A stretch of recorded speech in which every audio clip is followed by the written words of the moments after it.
നാളികേരത്തിന്റെ നാട്ടിലെനിക്കൊരു നാഴിയിടങ്ങഴി മണ്ണുണ്ട്.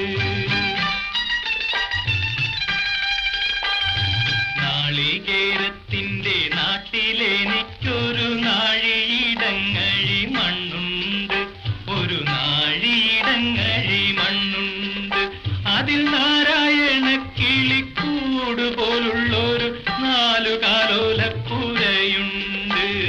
നാളികേരത്തിന്റെ നാട്ടിൽ